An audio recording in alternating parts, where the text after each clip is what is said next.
If you find yourself in the position where you're wondering, should I stay or should I go in my relationship? Maybe there's been some disagreements for quite some time, a lot of conflict arising, and you're just feeling really unseen, unheard, and misunderstood in your relationship, then this video is for you. But first, if you're new to my channel, my name is Marcella. I'm an attachment practitioner trained by Tice Gibson in the Personal Development School. I have a bachelor's degree in business, been studying the field of personal development and attachment theory for the past 5 years now. I am the owner of the Fearless Love Academy, where I help women change their mindsets, change their love story after trauma.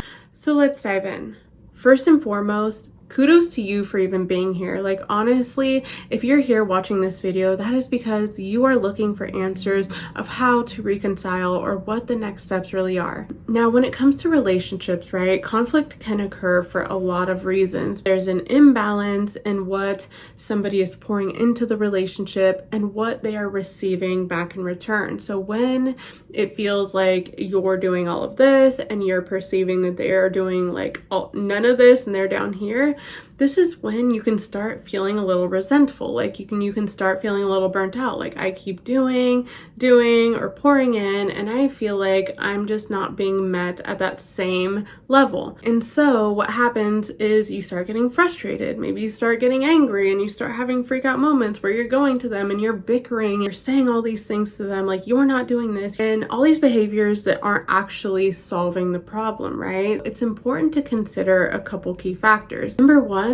what is it that you need in your relationship that hasn't been happening already? A lot of the times we can go into a conflict or we can go bicker about something, like, I need more time, I need some more support. And for everyone, that looks very different. So maybe, just maybe, it could be some kind of downfall in the communication that's causing the misunderstanding, right? If you say you need some more support and maybe your partner starts taking the trash out every day, but you're like, I actually needed you to, start bathing the kids, a couple times a week and getting them to bed for me because I'm just burnt out. Well, this is where there can be some drop downs in communication, right? So getting very clear on what it is you need and what that specifically looks like is going to be detrimental. You can look into past conversations, past conflicts you've had, and be able to recognize what patterns have been really showing up in your relationship, because usually there are some kind of patterns, and maybe this is around needing some quality time and really wanting some emotional connection, and that person isn't showing up for you. And maybe you find yourself in that cycle of kind of bickering about, I want some more date nights, or you never spend time with me, or we never get to do anything, or this relationship just feels like it's not working because you need emotional connection, right? So usually you can pick up on these kind of patterns. Another example is maybe you're feeling burnt out every day when you come home because you're doing all the stuff in the house, and maybe your partner isn't really picking up any part of that load. So maybe you find yourself bickering and saying things like, hey, it must be nice to come home and just kick your feet up, or, it must be nice to not ever have to worry about dinner, or, it'd be nice if you would think about me and kind of give me a helping hand once in a while.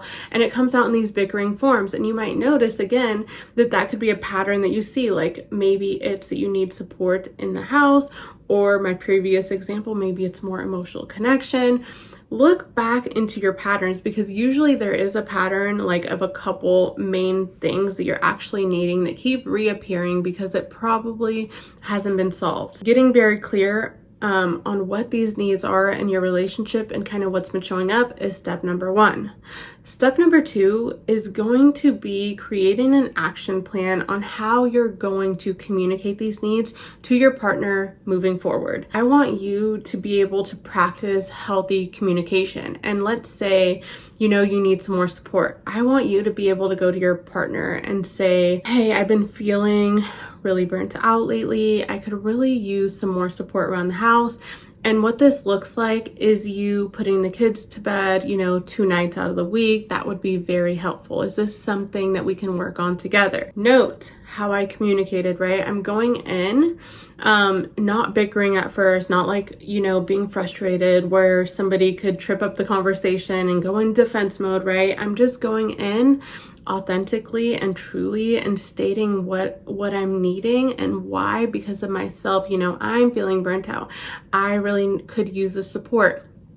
Can we work on this together? You see, there's like a collective end to that, and it gives the person the opportunity to see you, hear you, and understand you. And you painted a very clear picture by saying 2 times a week. Can you put them to bed 2 times a week, right? Because sometimes, like I said, there can be a trip up in communication, which leads to misunderstandings, which leaves you feeling like they're still not showing up, they're still not meeting my needs, but maybe they tried and they weren't very clear on what it is that you needed, right?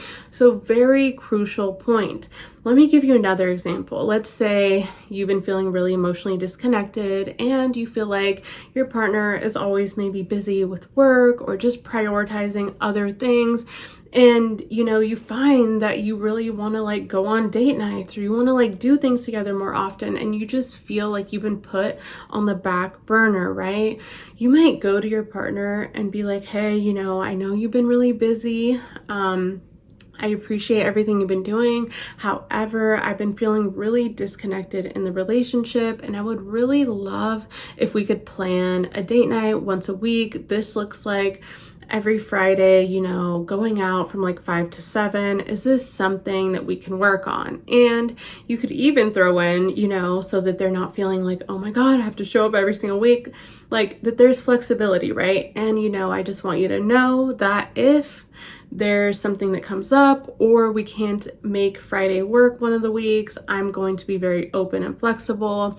It's not set in stone. It's just a standard that I would really love to work towards together in the relationship. Is this something that we can work on together?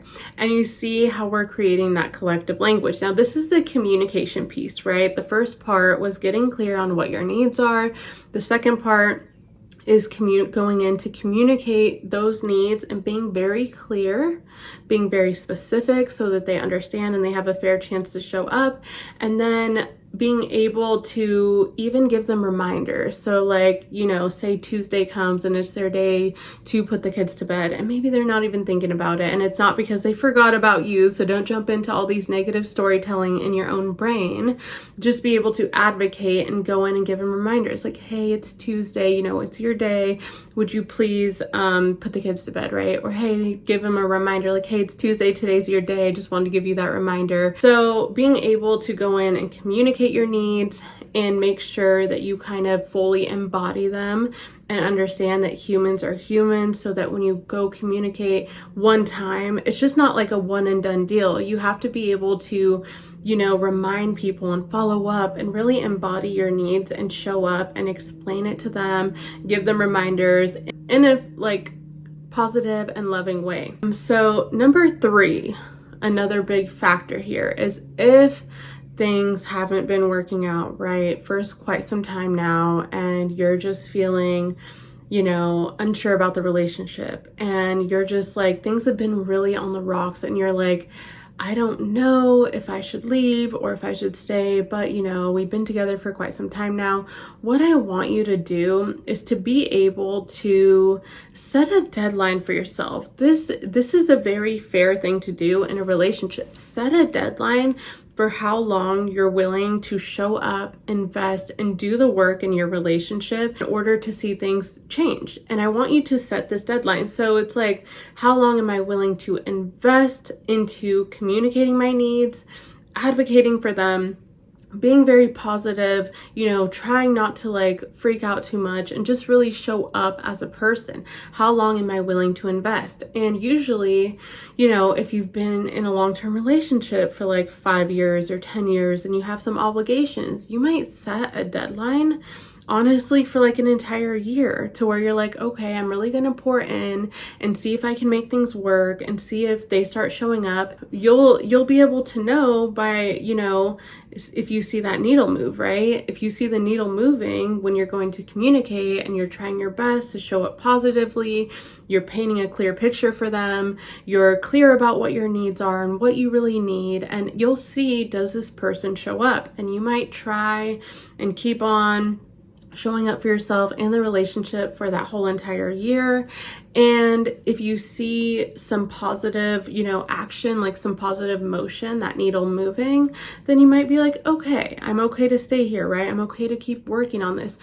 But on the contrary, if you don't see any movement from that person, I think that would be a very clear indicator that, you know, maybe it's time to reconsider the relationship as a whole, because initially we don't want people to stay stuck in a relationship dynamic that is not working out for them long term. Get clear on your needs, like I mentioned, you know, getting very clear on what it is you need, getting very specific on what that looks like for you moving forward. And you can, again, look into your patterns of conflicts that have come up to identify what that root cause is, or what that real need is underneath all that bickering, conflict, and fighting. Number 2 is going to be being able to communicate those needs in a very positive way. Use connective languages, you know, can we work on this?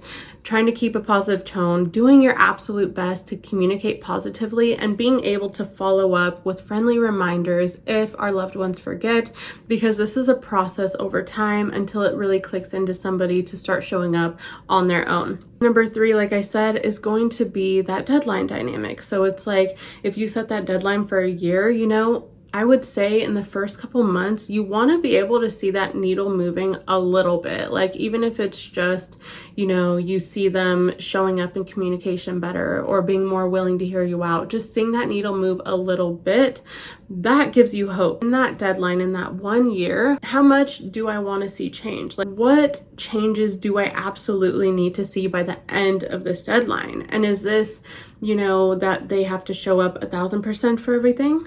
What does that look like? Because you don't want to just see the needle move like a hair, and then the year comes and you're like, oh, the needle moved, you know, they tried. Because at that point, I feel like, and I don't like speaking like this, but it's like breadcrumbing, and I don't want to see you just unhappy, which is why it's important to set that deadline so that you're not suffering or staying in relationships that are actually not serving you in the long term. If you want to do a deeper dive with me, click on my website to see what coaching opportunities I have available. I also have a really cool Fearful Avoidant blueprint where you can learn all about the Fearful Avoidant attachment style and their characteristics and traits. I have a Fearful Avoidant women's support group on Facebook. Subscribe to this video. I'll see you next time. God bless.